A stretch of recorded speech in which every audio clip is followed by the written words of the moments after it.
الحمدللہ وحدہ لا شریک لہ والصلاۃ والسلام علی من لا نبی بعد۔ جو جانور قربانی کرنا ہے اس کو اچھی طرح دیکھ لیں کہ اس کے اندر عیب نہ ہو، ایسا نقص نہ ہو کہ جس کی وجہ سے جانور قربانی نہ لگ سکے۔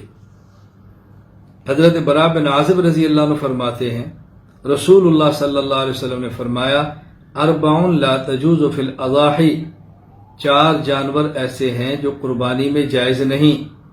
العوراء بین عورها، کانا جانور جس کا کانا پن بہت واضح ہو۔ والمریضۃ بین مرضها، بیمار جانور جس کی بیماری بڑی واضح ہو۔ والارجاء بین ذلوها، لنگڑا جانور جس کا لنگڑا پن بالکل واضح ہو۔ والکثیر التی لا تنقى، اور کمزور جانور جس کی ہڈیوں کا گودا ختم ہو چکا ہو، ایسے جانور قربانی میں ذبح نہ کریں۔ یہ حدیث سنن ابی داؤد باب ما یکرہ من الضحایا کے اندر موجود ہے۔ اس لیے یہ بات اچھی طرح ذہن نشین فرما لیں، اگر جانور کے اکثر دانت ٹوٹے ہوئے ہوں کہ چارہ بھی نہ کھا سکتا ہو تو اس کی قربانی جائز نہیں۔ ہاں اگر چارہ کھا سکتا ہو تو قربانی جائز ہے۔ رد المختار فتاوی شامیہ کتاب الاضحیہ۔ اگر جانور کا کان کٹا ہو، حضرت علی بن ابی طالب رضی اللہ عنہ فرماتے ہیں امرنا رسول اللہ صلی اللہ علیہ وسلم ان نستشرف العین والاذن والا نضحی بمقابلۃ ولا مدابرۃ ولا شرقاء ولا خرقاء۔ ہمیں اللہ کے نبی صلی اللہ علیہ وسلم نے حکم دیا ہم اچھی طرح جانور کی آنکھ، جانور کے کان کو دیکھ لیں تاکہ اس میں کوئی نقص نہ ہو، اور آپ صلی اللہ علیہ وسلم نے ہمیں حکم دیا ہم ایسا جانور ذبح نہ کریں جس کا کان آگے سے کٹا ہو، کان پیچھے سے کٹا ہو، یا اس کے اندر سوراخ ہو، یا کان پھٹا ہوا ہو، ایسا نہ ہو۔ اس کا بہت زیادہ خیال کرنا چاہیے۔ سنن ترمذی باب ما یکرہ من الاضاحی کے اندر یہ حدیث موجود ہے۔ اب کان کتنا کٹا ہو تو قربانی جائز نہیں ہوتی۔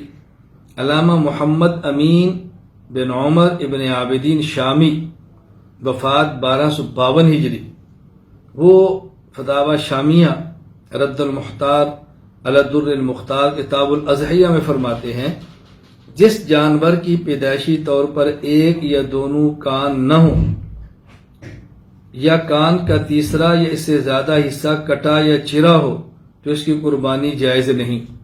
ہاں اگر تیسرے حصے سے کم حصہ کٹا ہو تو اس کی قربانی جائز ہے۔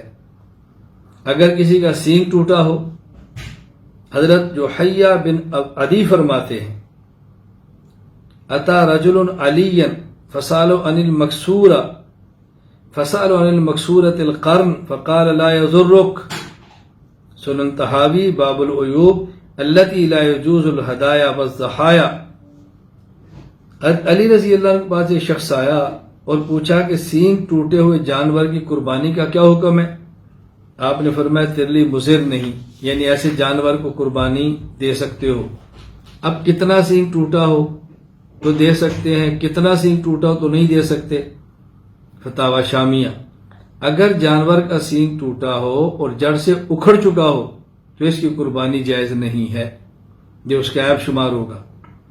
اگر جانور کی دم کٹی ہو، دیکھ لیا جائے کہ دم کتنی کٹی ہے، دم 1/3 سے کم کٹی ہو تو قربانی جائز، 1/3 اور اس سے زائد کٹی ہو تو قربانی جائز نہیں۔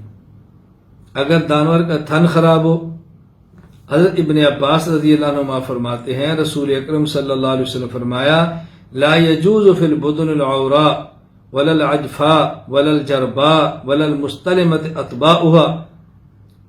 یہ حدیث المعجم الاوسط للطبرانی حدیث نمبر 3578 پہ موجود ہے۔